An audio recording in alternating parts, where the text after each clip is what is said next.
Bonjour, nous allons donner lecture de la dernière classe qui s'intitule Récit d'un petit Alsacien d'Alphonse Daudet. Un texte de 1873, extrait des Contes du lundi. Ce matin-là, j'étais très en retard pour aller à l'école et j'avais grand peur d'être grondé. D'autant que M. Hamel nous avait dit qu'il nous interrogerait sur les participes et je n'en savais pas le premier mot. À un moment, l'idée me vint de manquer la classe et de prendre ma course à travers champs. Le temps était si chaud, si clair. On entendait les merles siffler à la lisière du bois. Et dans le prairie pair, derrière la scierie, les Prussiens qui faisaient l'exercice. Tout cela me tentait bien plus que la règle des participes. Mais j'eus la force de résister. Et je courais bien vite vers l'école. En passant devant la mairie, je vis qu'il y avait du monde arrêté près du petit grillage aux affiches. Depuis 2 ans, c'est de là que nous sont venues toutes les mauvaises nouvelles. Les batailles perdues, les réquisitions, les ordres de la commandature. Et je pensais sans m'arrêter. Qu'est-ce qu'il y a encore?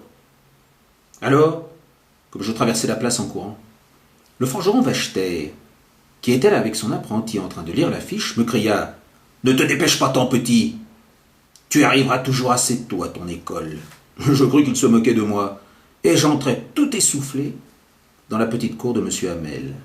D'ordinaire, au commencement de la classe, il se faisait un grand tapage qu'on entendait jusque dans la rue. Le pupitre ouvert, fermé, les leçons qu'on répétait très haut tous ensemble en se bouchant les oreilles pour mieux apprendre. Et la grosse règle du maître qui tapait sur les tables. Un peu de silence. Je comptais sur tout ce train pour gagner mon banc sans être vu. Mais justement, ce jour-là, tout était tranquille, comme un matin de dimanche. Par la fenêtre ouverte, je voyais mes camarades déjà rangés à leur place, et M. Hamel qui passait et repassait avec la terrible règle en fer sous le bras. Il fallut ouvrir la porte et entrer au milieu de ce grand calme. Vous pensez si j'étais rouge, et si j'avais peur? Eh bien non. M. Hamel me regarda sans colère et me dit très doucement « Va vite à ta place, mon petit Franz.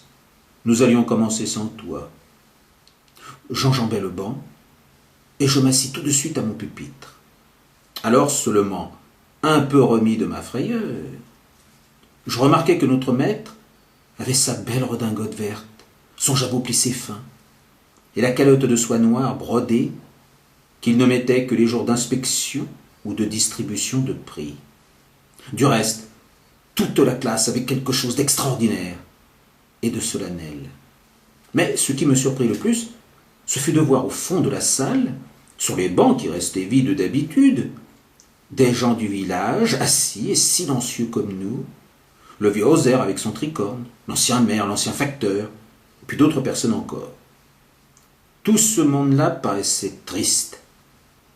Et Hauser avait apporté un vieil abécédaire mangé au bord, qu'il tenait grand ouvert sur ses genoux, avec ses grosses lunettes posées en travers des pages. Pendant que je m'étonnais de tout cela, M. Hamel était monté dans sa chaire, et de la même voix douce et grave dont il m'avait reçu, il nous dit « Mes enfants, c'est la dernière fois que je vous fais la classe. L'ordre est venu de Berlin de ne plus enseigner que l'allemand dans les classes de l'Alsace et de la Lorraine. Le nouveau maître arrive demain. Aujourd'hui, c'est votre dernière leçon de français. Je vous prie d'être bien attentifs. » Ces quelques paroles me bouleversèrent. Ah, les misérables! Voilà ce qu'ils avaient affiché à la mairie. Ma dernière leçon de français. Et moi qui savais à peine écrire. Je n'apprendrai donc jamais? Il faudrait donc en rester là? Comme je m'en voulais maintenant du temps perdu, des classes manquées à courir les nids ou faire des glissades sur la Sarre. Mes livres, que tout à l'heure encore je trouvais si ennuyeux, si lourds à porter. Ma grammaire, mon histoire sainte, me semblaient à présent de vieux amis qui me feraient beaucoup de peine à quitter. C'est comme M. Hamel, l'idée qu'il allait partir, que je ne le verrais plus, me faisait oublier les punitions, les coups de règle. Pauvre homme. C'est en l'honneur de cette dernière classe qu'il avait mis ses beaux habits du dimanche. Et maintenant je comprenais pourquoi ces vieux du village étaient venus s'asseoir au bout de la salle, Cela semblait dire qu'il regrettait de ne pas y être venu plus souvent à cette école. C'était aussi comme une façon de remercier notre maître de ses 40 ans de bons services et de rendre leur devoir à la patrie qui s'en allait. J'en étais là de mes réflexions quand j'entendis appeler mon nom. C'était mon tour de réciter. Que n'aurais-je pas donné pour pouvoir dire tout au long cette fameuse règle des participes bien haut, bien clair, sans une faute. Mais je m'embrouillais au premier mot. Et je restais debout à me balancer dans mon banc, le cœur gros, sans oser lever la tête. J'entendais M. Hamel qui me parlait. « Je ne te gronderai pas, mon petit Franz. Tu dois être assez puni. Voilà ce que c'est. Tous les jours, on se dit, bah, j'ai bien le temps, j'apprendrai demain. Et puis tu vois ce qui arrive. Ah, ça a été le grand malheur de notre Alsace, de toujours remettre son instruction à demain. Maintenant, ces gens-là sont en droit de nous dire, comment, vous prétendiez être français, et vous ne savez ni parler ni écrire votre langue? Dans tout ça, mon pauvre Franz, ce n'est pas encore toi le plus coupable. Nous avons tous notre bonne part de reproches à nous faire. Vos parents n'ont pas assez tenu à vous voir instruit. Ils aimaient mieux vous envoyer travailler à la terre ou aux filatures pour avoir quelques sous de plus. Moi-même, n'ai-je rien à me reprocher? Est-ce que je ne vous ai pas souvent fait arroser mon jardin au lieu de travailler? Et quand je voulais aller pêcher des truites, est-ce que je me gênais pour vous donner congé? Alors, d'une chose à l'autre, M. Hamel se mit à nous parler de la langue française, disant que c'était la plus belle langue du monde, la plus claire, la plus solide, qu'il fallait la garder entre nous et ne jamais l'oublier. Parce que quand un peuple tombe esclave, tant qu'il tient bien sa langue, c'est comme s'il tenait la clé de sa prison. Puis il prit une grammaire et nous lut notre leçon. J'étais étonné de voir comme je comprenais. Tout ce qu'il disait me semblait facile, facile. Je crois aussi que je n'avais jamais si bien écouté, et que lui non plus n'avait jamais mis autant de patience à ses explications. On aurait dit qu'avant de s'en aller, le pauvre homme voulait nous donner tout son savoir, nous le faire entrer dans la tête d'un seul coup. La leçon finie, on passa à l'écriture. Pour ce jour-là, M. Hamel nous avait préparé des exemples tout neufs sur lesquels était écrit en belle ronde « France-Alsace, France-Alsace ». Cela faisait comme des petits drapeaux qui flottaient tout autour de la classe pendus à la tringle de nos pupitres. Il fallait voir comme chacun s'appliquait. Et quel silence! On n'entendait rien que le grincement des plumes sur le papier.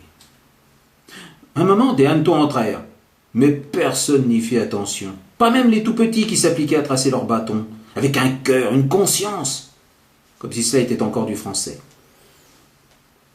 Sur la toiture de l'école, des pigeons roucoulaient tout bas. Et je me disais en les écoutant, est-ce qu'on ne va pas les obliger à chanter en allemand eux aussi? De temps en temps, quand je levais les yeux de dessus ma page, je voyais M. Hamel immobile dans sa chaire et fixant les objets autour de lui, comme s'il avait voulu emporter dans son regard toute sa petite maison d'école. Pensez, depuis 40 ans il était là, à la même place, avec sa cour en face de lui et sa classe toute pareille. Seulement les bancs, les pupitres s'étaient polis, frottés par l'usage. Les noyers de la cour avaient grandi, et le houblon qu'il avait planté lui-même enguirlandait maintenant les fenêtres jusqu'au toit. Quel crève-cœur ça devait être pour ce pauvre homme de quitter toutes ces choses, et d'entendre sa sœur qui allait, venait dans la chambre au-dessus, en train de fermer leur mal, car il devait partir le lendemain, s'en aller du pays pour toujours. Tout de même, il eut le courage de nous faire la classe jusqu'au bout. Après l'écriture, nous eûmes la leçon d'histoire. Ensuite, les petits chantèrent tous ensemble le Babebiboubu. Là-bas, au fond de la salle, le vieux Hauser avait mis ses lunettes et, tenant son abécédaire à deux mains, il éplait les lettres avec eux. On voyait qu'il s'appliquait lui aussi. Sa voix tremblait d'émotion. Et c'était si drôle de l'entendre que nous avions tous envie de rire et de pleurer. Ah, je m'en souviendrai de cette dernière classe. Tout à coup, l'horloge de l'église sonna midi, puis l'Angélus. Au même moment, les trompettes des Prussiens qui revenaient de l'exercice éclatèrent sous nos fenêtres. M. Hamel se leva tout pâle dans sa chair. Jamais il ne m'avait paru si grand. Mes amis, dit-il, mes amis, Mais quelque chose l'étouffait. Il ne pouvait pas achever sa phrase. Alors, il se tourna vers le tableau, prit un morceau de craie, et en appuyant de toutes ses forces, il écrivit aussi gros qu'il put « Vive la France !» Puis il resta là, la tête appuyée au mur, et sans parler, avec sa main il nous faisait signe « C'est fini, allez-vous-en !»